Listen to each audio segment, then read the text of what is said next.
It's time for your questions on coronavirus. This is where we talk about the latest medical breakthroughs. We get medical experts to answer your questions on COVID-19 in this rapidly evolving situation. Joining us today, Dr. Sachin Kumar Gupta, consultant diabetologist, Krishna Diabetes Clinic, Bhopal. Dr. Soumitra Kumar, Professor and Head of Department of Cardiology, VIMS Kolkata, is also with us. Thank you both very much indeed for joining us on the show. Let me kick this off by asking you a little more. We've had the Prime Minister now meeting Chief Ministers for suggestions on what to do post the 17th of May when this current extension of the lockdown ends. And from what we're hearing at this point, it seems to indicate that there is going to be a lockdown extension, at least for the designated red zones. And in your opinion, is that the best way forward? If, whoever would like to answer that question. Yeah.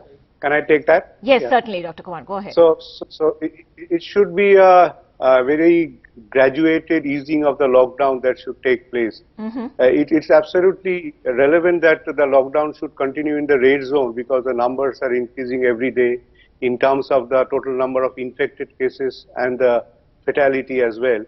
But at the same time, the economy has to be looked into, so we can have a graded easing of the lockdown in the green and the yellow zones, and with a strict vigilance so as to see that there is not a sharp resurgence of cases in those areas. So there has to be a strict vigilance and a graded easing of the lockdown. So there has to be a perfect balance between the two, and we have to find out what's happening.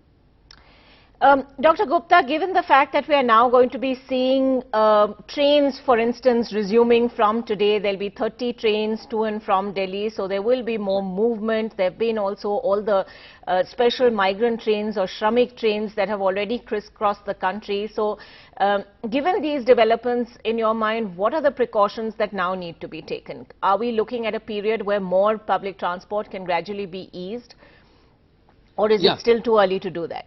Yeah, no, because looking to economy and everything, we have to start, we have to resume to our normal life. And if we just keep social distancing, that should be very clear in trains. If all they use mask, and they should be aware that if they keep these things apart, they'll keep these things, keep social distancing, wash hands, then there is no problem. We can have safe journey. And this would prevent this multiplication of virus also. All right, we have our first caller from Hyderabad. Dr. Ramanna Rao is with us. Dr. Rao, welcome to the show. Do ask your question. Good morning to all of you, madam. Good morning. Please go ahead with your question. My question is, everybody is worrying about the increasing the number of COVID cases in spite of our serious efforts. My question is, what is the minimum percentage of tests we have to do in the context of India?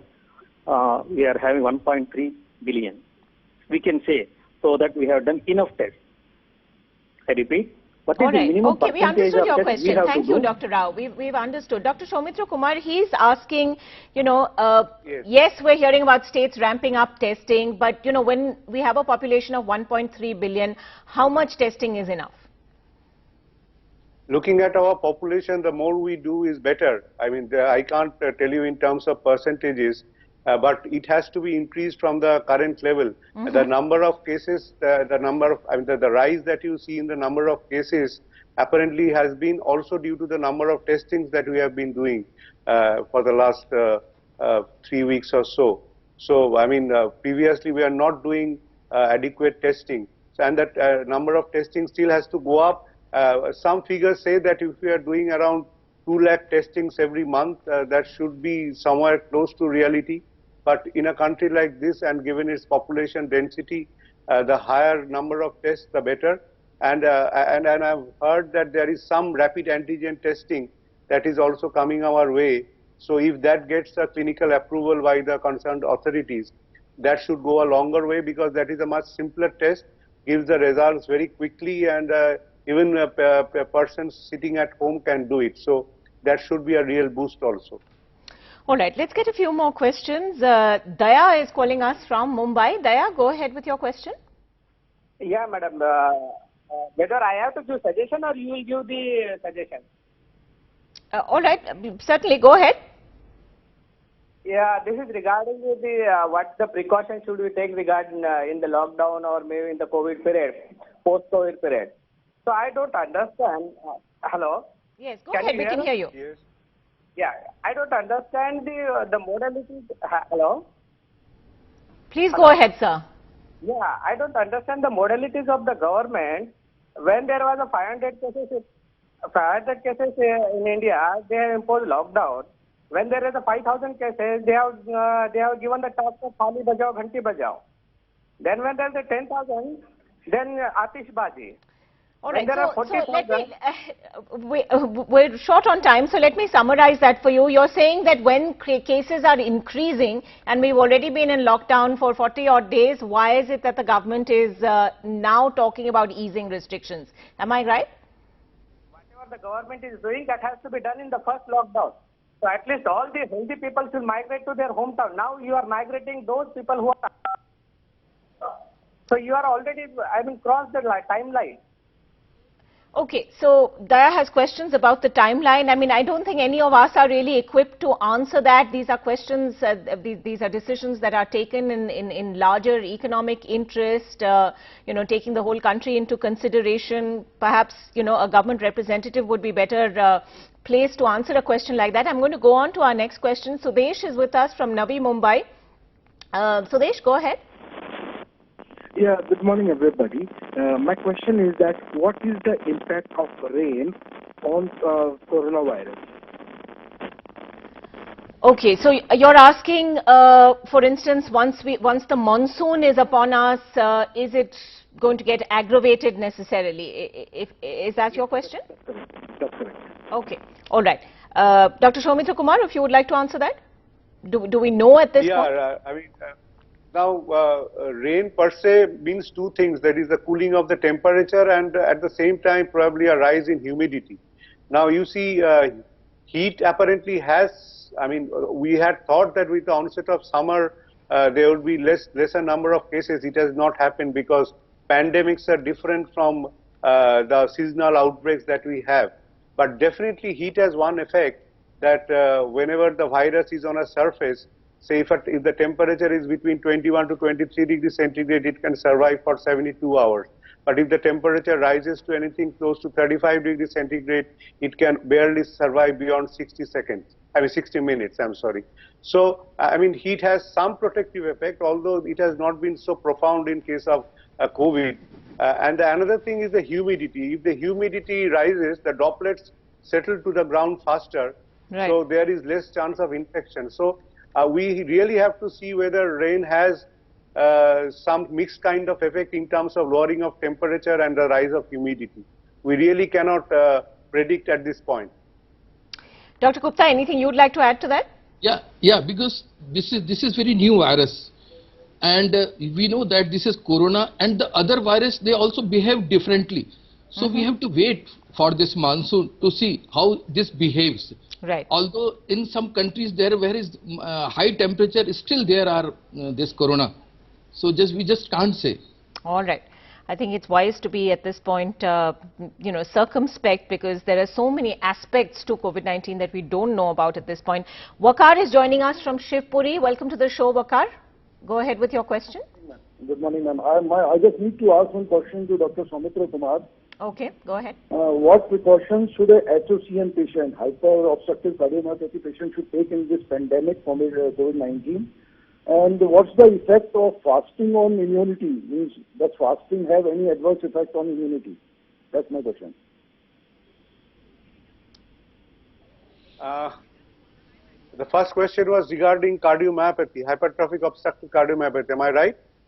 Yeah. Yes, sir. So, any patient with an established cardiovascular disease, be it any kind of cardiomyopathy or valvular heart disease or congenital heart disease, or for that matter, even simple hypertension, doesn't expose the patient particularly to higher rate of infection. But once the patient, acquires the infection, definitely he or she is at a much higher risk of developing severe form of the illness and may become even critical. So those patients are must take all the precautions not to acquire the infection in the first place. And if they do acquire, they should be must undergo very close surveillance. Regarding fasting, I don't know, I mean, in a normal individual, I don't see fasting can either, I mean, do any good to you. But if you are a diabetic, then of course you should take adequate precautions not to have any episode of hypoglycemia. So that is very important. So I would advise against any kind of deviation from your normal food habits. So I mean, normal food habits with adequate intake of fruits and vegetables, just to give you the kind of supply of vitamins and minerals, would greatly help you in terms of acquiring immunity. So, Dr. Gupta, would you advise against fasting at this time? Yeah. I just wanted to say something because I am diabetologist. You know, fasting should not be done in this corona time. Anything, even weight loss medicines, and if you are doing dieting, that is not allowed, because we want that our immunity should be boosted up. And if there is fasting, definitely our immunity will come down, and this would invite coronavirus. So no fasting, eat healthy, eat enough amount of, keep yourself hydrated, keep drinking water, and can take fruits also, but no fasting in this time. All right, that's a very categorical answer then for Waqar. But let's also move on now to Alok Guha, who's on the phone line with us from Solan. Alok, go ahead with your question. Good morning, Ankita. Good morning, doctors. Yes, go ahead, Hello. please. Yes, my question is very simple. That is, we all know that corona is incubating inside the cells. Okay. Now, when a patient is dying of corona, so obviously the cells are also dying. So after the death, why it is wrapped in a black polythene for cremation? Dr. Kumar, if you want to answer that, why are so many precautions taken when COVID patients die? I mean, cremations sometimes take place elsewhere, not in normal crematoriums. There's a full protocol to be followed. I think his question is on that. You see, your question is very pertinent. I mean, we are, being very overcautious regarding dead bodies, but certain degree of caution still needs to be in place, because you see there can be some secretions still emanating from the dead body, which can be contagious for the health workers and the frontline workers involved in the cremation process or the burial process. So some kind of packaging or covering the bodies has to be in place. But one thing has come clear: unless one is doing some kind of autopsy, so where the particular rate of infection, in fact, in today's newspaper itself, the government has advised against any kinds of autopsy on dead bodies affected with COVID. So, I mean, that particularly increases the risk of transmission. Other than that, generally when a person expires, all the catheters, nasogastric tubes and other channels are generally taken off. So the risk is not very high, but still all protective measures should be in place so that the chances of transmission is still minimized. All right, we have another caller on the phone line. Rakesh is calling us from Gurugram. Rakesh, go ahead.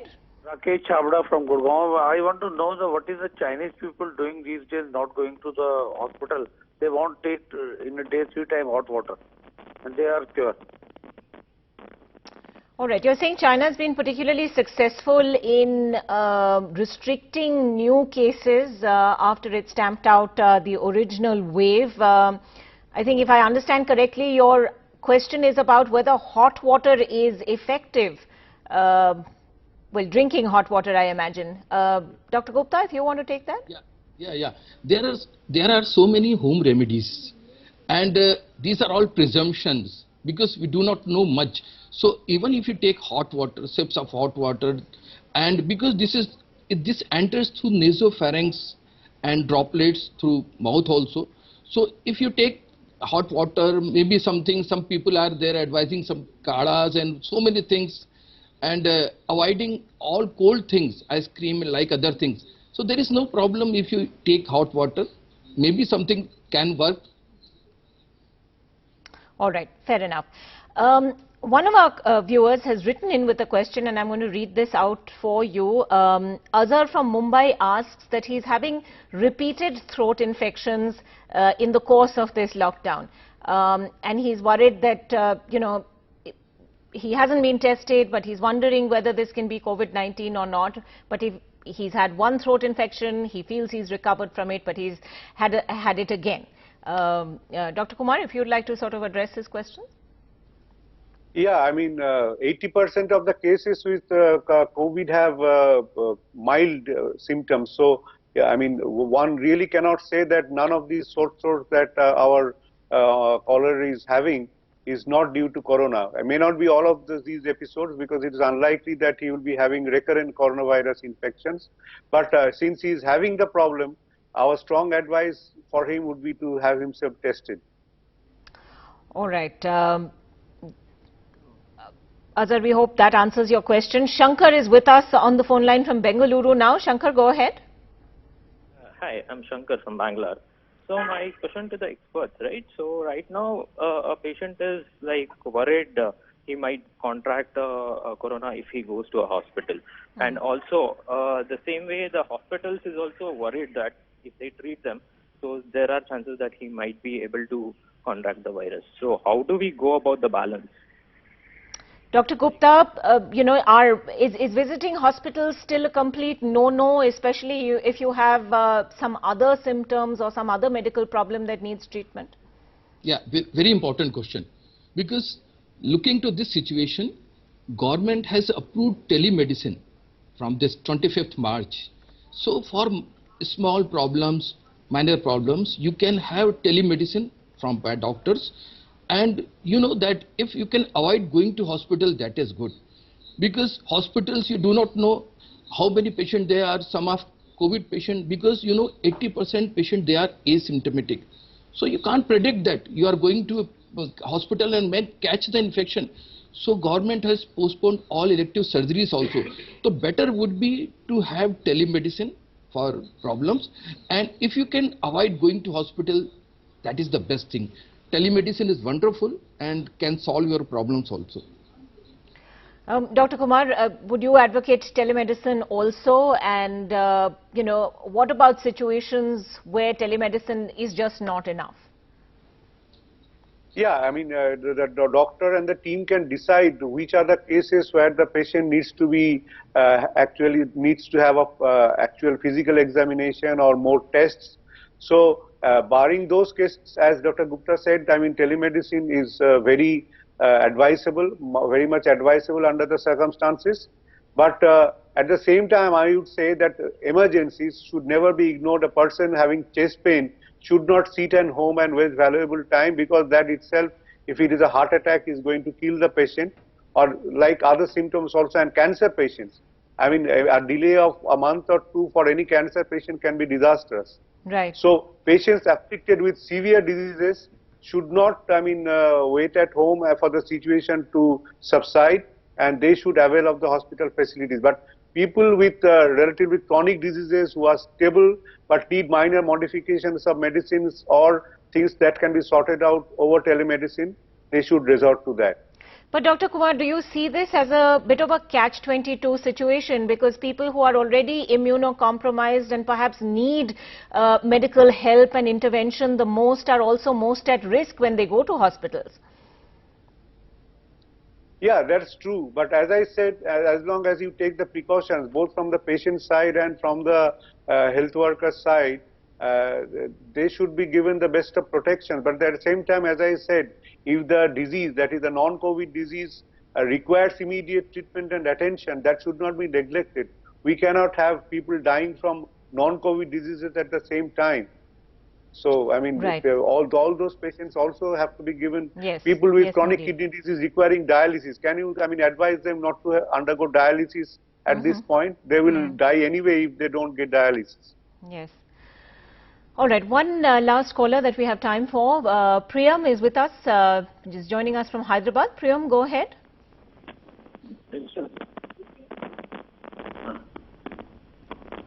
Priyam, if you can hear us, you can ask your question now. Hello. Yes, go ahead, please. Good morning, Dr. Sir. I'm PM Rao from Hyderabad.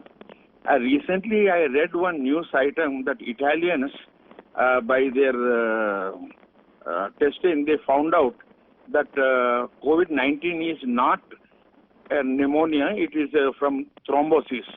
Will you kindly confirm or clarify it, doctor? All right. Would that? either of you like to answer that? A recent study, he says, done in Italy, says that in fact more patients who have contracted COVID-19 have had fatalities not because of pneumonia but because they also had thrombosis, and that it caused thrombosis. Yeah, our caller is absolutely right. It is a prothrombotic state where people tend to have thrombosis in both the large vessels and the small blood vessels of the body. And this affects the lung tissue, and this affects the heart as well. So he is absolutely right. This is a prothrombotic state, and in fact, there is another facet to it. In this kind of a state, people have a risk of thrombosis, and at the same time, if the thrombotic components in the body is consumed too much, we have a kind of a situation where patients tend to have bleeding also towards the end of the disease process. But fortunately for us, the bleeding complications from in COVID patients have been minimal, but they have been shown in both on clinical studies and in autopsy studies to have had thrombosis in the small blood vessels and the large blood vessels in the body. Right. All right. One last question. Jeeva Anand is with us from Chennai. Jeeva, go ahead. Jeevanandam, I am working at a Chennai airport and I am a housekeeper. And my question is, I have a doubt regarding to toilets. That does urine and the excreta passed by humans does have a breathing sense to get infected on virus. And also, I could see most public places have European water closet, which is not safe and hygiene during all periods due to the seat infection. If this is the right time to turn into Indian water closet, or what other suggestion you can? Okay, interesting question. Dr. Gupta, Jeeva, who works at the Chennai airport as a housekeeper, says he's worried, cleaning of toilets at this point. How safe is it? And can the virus, in fact, exist in sort of feces and human excreta? Yeah, there are some studies and they have found virus in a human excreta also. This is true. So he has to take care of everything because personal hygiene and everything, because excreta can transmit. This is one study, but that is not very common. And this episode is not because of feces transmission, but since he is cleaning the toilets and everything, because the virus, they stay on surfaces also.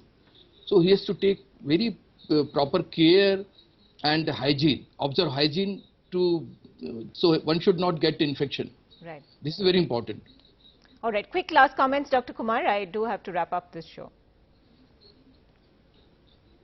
Yeah, I mean, as we are heading towards 17th of May, and we'll have to take care of life, and as everyone thinks of the livelihood also. So we have to get back to normalcy, but with a great deal of caution. And it is not time that we have the lockdown probably eased up in all corners of the country, but at least in some pockets which have not shown any fresh infections. All right. We leave it at that. Thanks very much indeed. And to all our viewers, we'll be back at 8:30 with answers to your questions. Do keep watching Medical Experts here to answer your questions on COVID-19 at all times.